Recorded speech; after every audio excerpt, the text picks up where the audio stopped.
Welcome to Fix It Home Improvement, covering projects that every homeowner should know and great products for home and garden.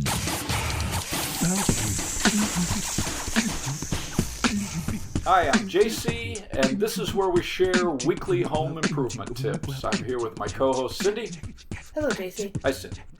This week, we're going to be talking about coffee makers, and we'd like to thank FeedSpot for picking our podcast as one of the top 25 home improvement podcasts. We plan on publishing our 10th home improvement ebook on Monday, December 16th, and having a free download from Monday, December 16th through Friday the 20th on Amazon. And the book is called Home Improvement Solutions, What Every Homeowner Should Know, Book 10. And if those dates change, we'll let you know. The first coffee makers were pots that you would fill with hot water and coffee grounds. And they had rounded bottoms or a bulge in the middle of the pot, and that would help catch most of the coffee grounds as you poured out the coffee. In the 1700s, people started using linen bags filled with coffee grounds to brew their coffee. And one of the first patents for a coffee percolator was in 1889. And the patent said it will make a brew free of all grounds and impurities. Nice. Tea was the most popular caffeinated drink in the early U.S. colonies. That was until King George III put a high tax on tea. And after the Boston Tea Party, Americans started drinking more coffee. And Thomas Jefferson said coffee is the favorite drink of the civilized world. When the early U.S. colonists would make coffee, they would boil water in a pot and just throw in some coffee beans. Or they'd grind up the coffee and throw it in the pot, let it boil for a while, and then pour it off slowly into cups. That's how they made their coffee. And a lot of campers still make coffee that way. So you put a pot over a campfire, and when the water is warm, you would add your coffee grounds. When the water comes to a rolling boil, you let it set for about 3 minutes, then take it off the fire and let it set for 1 minute, and then you're going to pour about a half a cup of cold water on the top, and that will cause the grounds to settle. And they say if you pour slowly, you're not going to have many grounds in your coffee cup. The most popular coffee makers are the multi-cup drip or a single-cup brewer. So the drip coffee makers have a reservoir that's holding water that's going to be heated, and you have an area that's holding coffee grounds. When the water gets to a certain temperature, it's going to start to pour onto the coffee grounds and then drip through this into a carafe, a travel mug, or a cup. With the single cup coffee makers, these are primarily using the Keurig-style K-cups or a pod that's holding coffee grounds, and you're making 1 cup at a time. The K-cups are small plastic cups that hold coffee in a filter, and under the filter is a plastic perforated disc, and that holds the filter up so a metal needle doesn't hit it when you load the cup into the coffee maker. And the top of the cup has a foil lid that's pierced by another needle, and this is allowing hot water to come into the cup. Water flows through the coffee, and it comes out the bottom. I know this because you opened up one today. Yeah, it was cool. Yeah, I really enjoyed it. And I used my pocket knife to open up. So some people call K-cups pods, but there are coffee machines that use small circular filters filled with coffee, and those are called pods. John Sylvan, one of the inventors of the Keurig coffee machine, had to go to the emergency room for caffeine poisoning. That's a thing? Yeah, because he was drinking 30 to 40 cups of coffee a day while he was developing his machine. Yeah, don't drink 40 cups of coffee a day. When you're comparing drip coffee makers, think about how many cups you're going to be making at a time. Coffee makers with a carafe usually have a 4 or 5 cup capacity for a small machine and up to a 12 cup capacity for a large machine. And you can also get dual brewing systems. Fancy. So these have a carafe on one side for multiple cups, and the other side of the machine holds a single cup. And some of these machines will use ground coffee for the single cup side, or it will use a K-cup for that single cup side. So that's something to compare if you want to just use grounds for everything, or if you don't mind using the K-cups for the single cup side. Some coffee makers have adjustable bases so you can brew your coffee into different containers. So you can fill a glass carafe, you can adjust it and put a travel mug under it or raise the base just for an individual cup of coffee. Some machines with glass carafes have a hot plate to keep the coffee hot if you're serving multiple people for a party, or if you want multiple cups of coffee and you don't want to refill the water in the grounds. Okay. And if you're looking at a coffee machine with a hot plate, check to see that it has automatic shutoff, because not all machines turn off automatically. Okay. And one of the complaints I saw with hot plates is overheating the coffee, and it makes it taste bitter. Yuck. Yeah, right. And it could be dangerous, too, if you forget to shut it off. Mm-hmm. Another style machine uses a thermal carafe, which is usually a stainless steel insulated thermos-style carafe. And this is going to keep your coffee hot. Many of them said 1 to 2 hours. A couple machines said even longer than that. Mm-hmm. So there's no hot plate with this style. So it won't go bitter? Right. If you plan on making multiple cups of coffee at a time, a machine with a pause feature will allow you to stop the brewing process and pour a cup or fill a travel mug, and then the machine will turn back on and finish filling a carafe.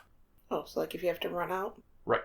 Programmable machines let you fill the water reservoir and put coffee into the machine, and then it will turn itself on at a specific time of the day. So you'll have coffee waiting for you. Mm-hmm. Great in the morning if you need caffeine. You should compare how the water reservoir is filled. On some models, you open the top and you need to pour water into the back of the machine. Right. So you're going to need room above it to pour water in. Some have a front fill, which is easier, and some units have a removable reservoir. So if you're making multiple cups of coffee and you're putting in a lot of water, it makes it much easier to fill that. You should think about how much counter space you have, and are you going to have it plugged in all the time? Keurig has some very thin models. One, their K Mini, is less than 5 inches wide. Wow. Machines that say shower head or large shower head are going to spread the hot water over the coffee grounds more evenly, and you're going to get better flavor rather than just pouring water into the center of your coffee grounds. Some coffee makers have a built-in replaceable water filter, and this is good if your water has a strong odor or taste. The National Coffee Association says water is very important for the best tasting coffee. They say don't use distilled or softened water. Use bottled water or filtered water if you don't like the taste of your tap water. And if you are using tap water, let it run for a few seconds before you use it for making your coffee. Really? The National Coffee Association also says a coffee machine that will heat the water between 195 to 205 degrees Fahrenheit is going to give it the best flavor. And look for a machine that will allow you to adjust the temperature and time that the water passes through the grounds. Why? And that way you can adjust the taste. Oh. They said the best brew time is about 5 minutes. Over 8 minutes can make your coffee taste bad. And under 4 minutes, it tastes too weak. They also say the best measurement is 1 to 2 tablespoons of coffee per 6 ounces of water. And a few companies I read, their advice was 2 tablespoons per 6 ounces of water. Okay. Machines that have the SCA certification, so that's Specialty Coffee Association, they brew your coffee at the right temperature and time to be approved by a group of coffee science experts and professional coffee tasters. And Those are things. Either one of those sound like a pretty cool career choice. When you're comparing machines, see if they have a permanent or reusable filter, or if you have to use paper filters. And the first paper filter was invented by Melita Bentz in 1908. So she patented her filters and formed the Melita Company, and they still make top-rated paper coffee filters. Cool. Many of the permanent filters allow small particles and oils to pass through, where paper filters are going to be much finer. It's going to stop small particles of coffee, and it absorbs oils. Some of the articles I read said some coffee grounds will taste sweeter and more fruity if you use a paper filter compared to a reusable permanent filter. Do you want your coffee to taste fruity? Yes, the coffee scientists say so. So with a permanent filter, you're going to have to clean it out every time you use it. With paper, you're just going to throw it out or add it to a compost pile. Mm-hmm. There are bleached and unbleached filters. Many of the white paper filters are bleached with chlorine, although some don't use chlorine, so check the label. They're considered more environmentally friendly. Brown filters aren't as processed. And a few of the coffee blogs I read said to rinse unbleached filters first before using them, or it can change the taste of your coffee. The number 2 filters are for 4 to 6 cup coffee makers. The number 4 filters are for 8 to 12 cup coffee makers. Number 6 is for 10 cup non-electric coffee makers, and they can come in a cone or a basket shape. So you should. Any of those numbers make sense. Yeah. It's always fun with numbers. And one manufacturer said if you have a machine where you can either use a permanent filter or use paper, they said you're going to get your most flavorful, clean cup of coffee using a paper filter. There are also bamboo coffee filters, and the ones I looked at use about 60% bamboo, which is a self-renewing resource rather than cutting down trees for paper. Some coffee makers have a built-in grinder, so if you want to grind your own beans. If the label says it has a pour-over feature, this means you can hand pour hot water over your coffee grounds, and it'll have an attachment so you can pour over into a single cup of coffee, a carafe, or a travel mug.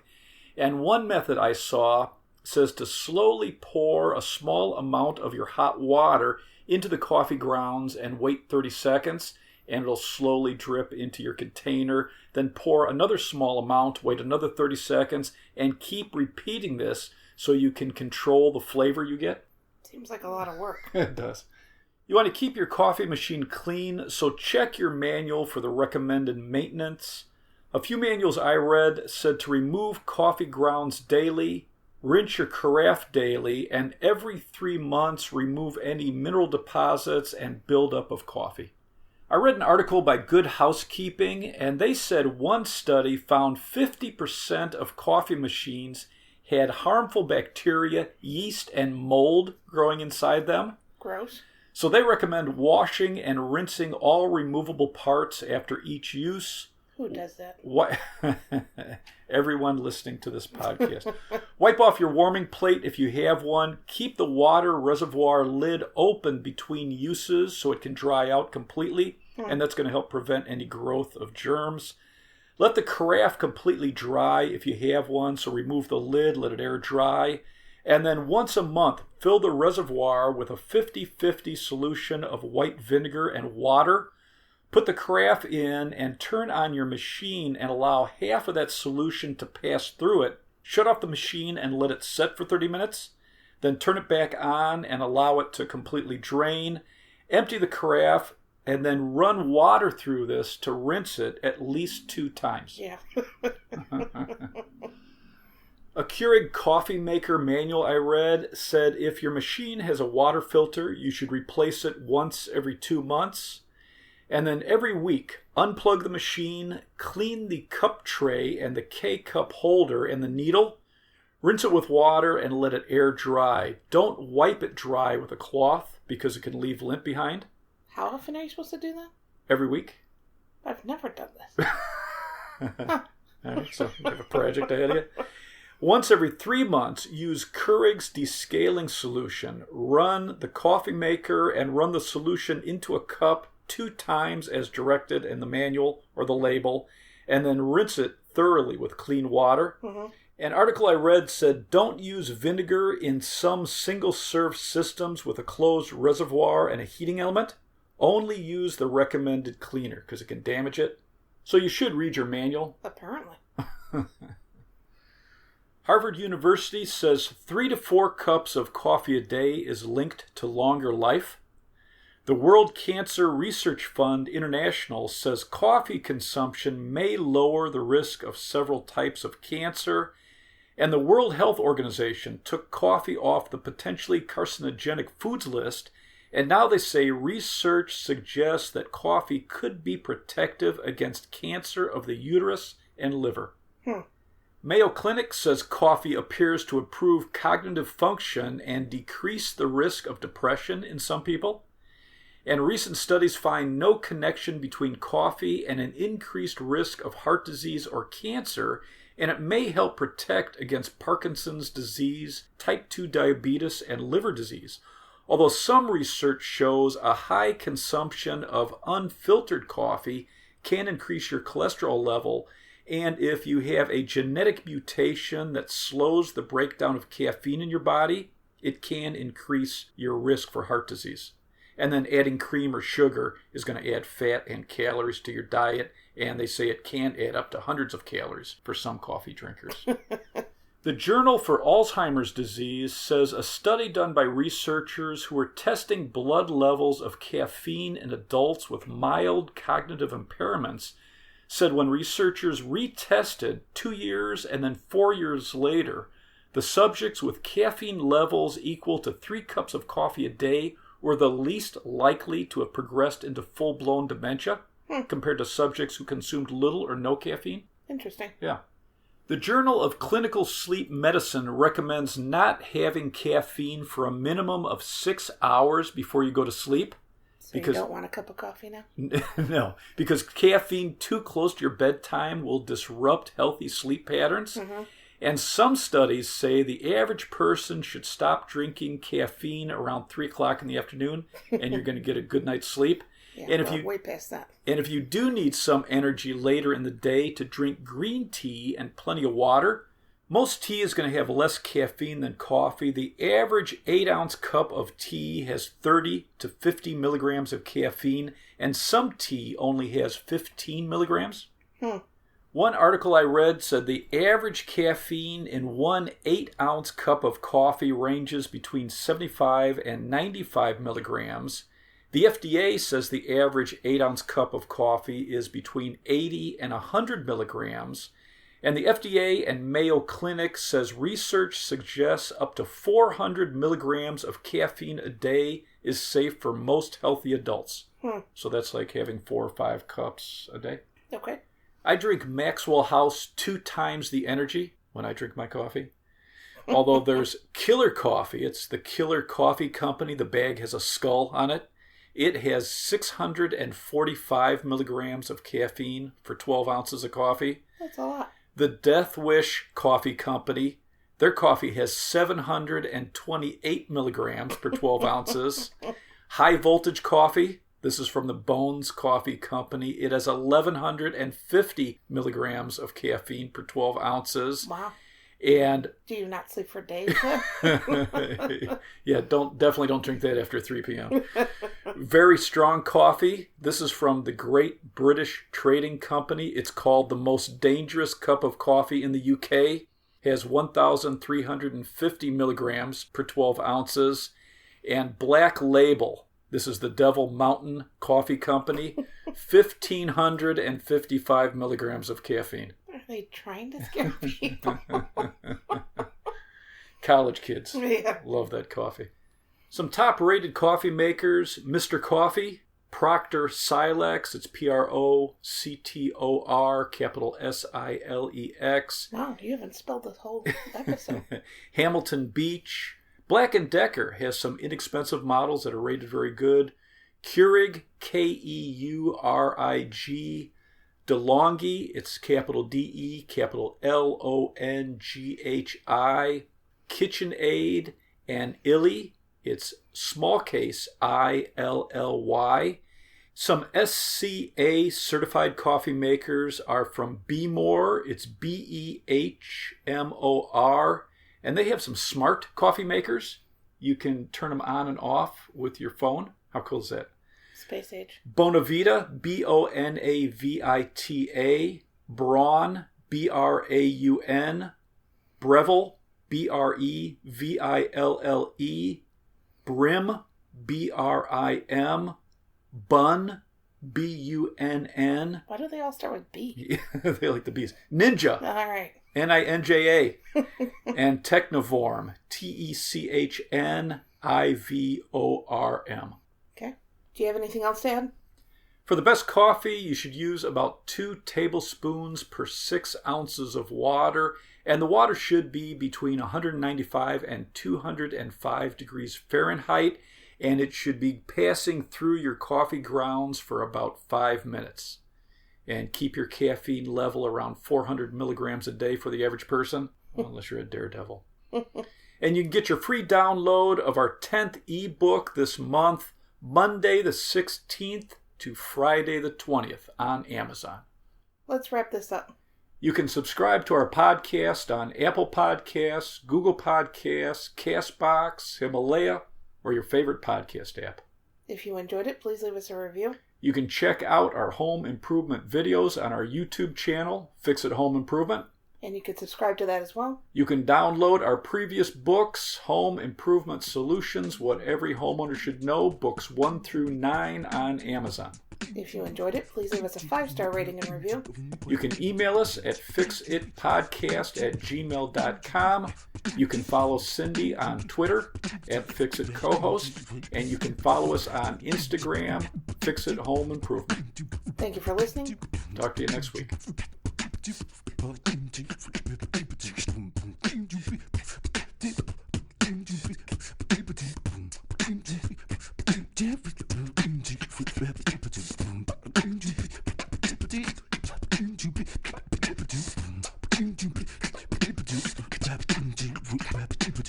you.